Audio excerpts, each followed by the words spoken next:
রাজ্যের মাটির সৃষ্টি কর্মসূচিকে রাষ্ট্রসংঘের স্বীকৃতি পোস্ট করেছেন মুখ্যমন্ত্রী মমতা বন্দ্যোপাধ্যায়, যেখানে তিনি লিখছেন, ইউনাইটেড নেশনস আমাদের মাটির সৃষ্টির কর্মসূচিকে স্বীকৃতি দিয়েছে। পশ্চিমাঞ্চলের জেলাগুলিতে 2020 সালে আমরা মাটির সৃষ্টি প্রকল্প শুরু করেছিলাম। তার বিপুল সাফল্যের জন্যই আন্তর্জাতিক স্তরের এই প্রশংসাপত্র। এই বহুমুখী প্রকল্পটিকে অনন্য জনমুখী উদ্যোগ হিসেবে ইউএন স্বীকৃতি দিল। এই প্রকল্পের মাধ্যমে আমরা জমি, সেচ এবং পঞ্চায়েত ব্যবস্থার নানা প্রকরণকে এক সূত্রে গেঁথেছি।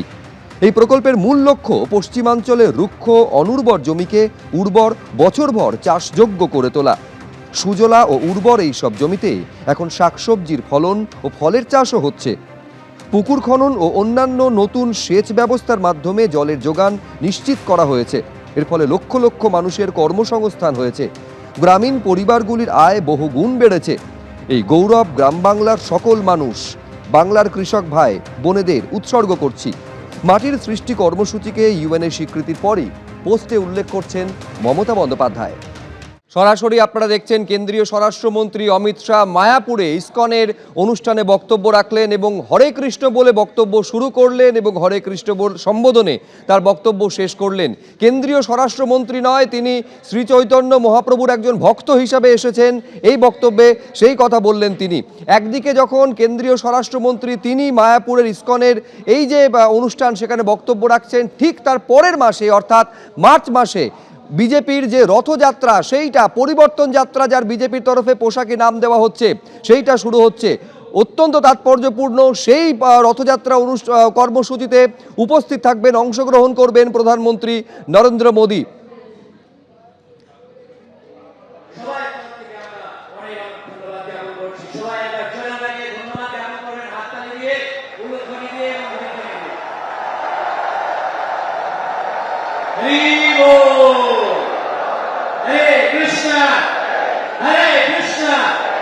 Krishna Krishna Hare Hare Hare Ram Ram Ram Hare Hare। সরাসরি আপনারা দেখছিলেন যে একেবারে ইসকনের যে অনুষ্ঠান সেখানে বক্তব্য রাখার পর সেখান থেকে বেরিয়ে গেলেন কেন্দ্রীয় স্বরাষ্ট্রমন্ত্রী অমিত শাহ। ফেব্রুয়ারিতে যখন একেবারে কেন্দ্রীয় স্বরাষ্ট্রমন্ত্রী মায়াপুরে ইসকনের অনুষ্ঠানে ঠিক তার পরের মাসে অর্থাৎ মার্চ মাসে পরিবর্তন যাত্রা, রথযাত্রা শুরু হচ্ছে বিজেপির, যে কর্মসূচিতে অংশ নেবেন খোদ প্রধানমন্ত্রী নরেন্দ্র মোদী। পরিবর্তন যাত্রা বিজেপির তরফে পোশাকে নাম দেওয়া হয়েছে এবং সেই কর্মসূচিতে অংশ নেবেন প্রধানমন্ত্রী। 5 কিংবা 6 তারিখ মার্চ মাসের কোচবিহারে আসবেন প্রধানমন্ত্রী। রথযাত্রায় থাকবেন তিনি। এই রথযাত্রা শেষ হবে ব্রিগেডে।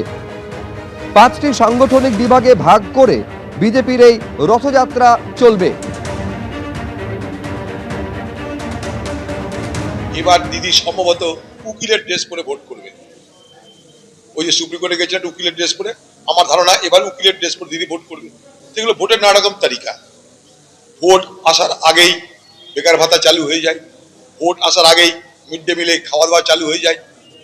যেমন বিজেপি তার মতো করে প্রচারে নামবে, হিন্দু সব এক হও, দিদি তার মতো প্রচারে নেমে বলবে সব হিন্দু এক হয়েও না, আমিও হিন্দু আছি, আমি মোদির থেকে কম বড় হিন্দু নই, মন্দির করছি, শিব মন্দির করছি, দুর্গা মন্দির করছি, মহাকাল মন্দির করছি।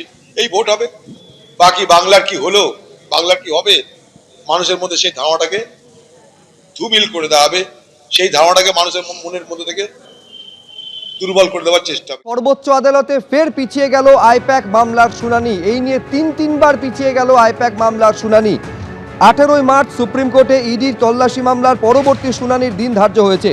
কেন্দ্রীয় এজেন্সিকে অস্ত্র হিসাবে ব্যবহার করা হচ্ছে। আজ সর্বোচ্চ আদালতে সওয়াল করেন রাজ্য সরকারের আইনজীবী সিদ্ধার্থ লুথরা। কেন্দ্রীয় এজেন্সিকে ভয় দেখানো হচ্ছে বলে পাল্টা দাবি করেন ইডির আইনজীবী। হলফনামা দাখিলের জন্য সময় চেয়েছে ইডি। 18ই মার্চ হবে পরবর্তী শুনানি, অর্থাৎ প্রায় 1 মাস পিছিয়ে গেল শুনানি পর্ব। ইডির হলফনামা তৈরি হয়ে গেলেও অফিসিয়ালি তা ফাইল করা হয়নি। শুনানির জন্য অন্য দিন দেওয়া হোক বলে আর্জি জানান সলিসিটর জেনারেল।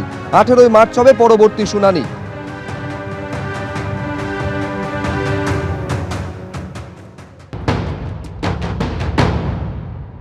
আজকে যে এনফোর্সমেন্ট ডিরেক্টরেট যে এসএলপিটা করেছিল স্টেট গভর্নমেন্ট এবং মমতা ব্যানার্জির এগেনস্টে, তাতে সলিসিটর জেনারেল তুষার মেহতা তিনি টাইম নিলেন আজকে, ওনারা রিজয়েন্ডার ফাইল করবে বলে।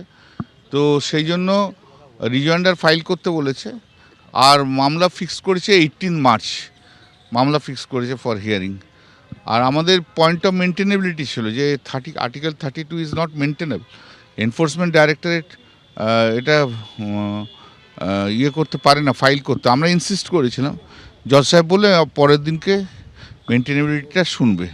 দোলের আগে না দোলের পর, আমরা দোলের পরই করো, দোলের আগে তো সম্ভব হয় না। এনফোর্সমেন্ট ডাইরেক্টরেট একটা স্টেটের বিরুদ্ধে মামলা করতে পারে না, সেন্ট্রাল গভর্নমেন্ট স্টেট গভর্নমেন্ট এগেনস্টে মামলা করতে পারে না। ইডি তো ফাইন্যান্স ডিপার্টমেন্টের একটা অঙ্গ, নাথিং, ইজ সেন্ট্রাল গভর্নমেন্ট। ইডির নাম দিলে কী করে হবে, সেন্ট্রাল গভর্নমেন্ট। এই পয়েন্টে আরেকটা বেঞ্চে মামলা চলছে, মাননীয় বিচারপতি দীপঙ্কর দত্তর বেঞ্চে, যেটা মেনটেনেবল হয় কিনা। যদি ওরা এত সিরিয়াস থাকতো তাহলে রিজমাইন্ডার দিয়ে আজকে মামলা শুনলো না কেন? এত সিরিয়াস তো, এত বড় বড় কথা বললে কি করে হবে? বাইরে এত বড় বড় কথা বলে সিরিয়াস থাকলে মামলা শুনবে না, মামলা করবে না, মামলা তো করছেই না, করতেই চাইছে না তো। এবিপি আনন্দ, এগিয়ে থাকে, এগিয়ে রাখে।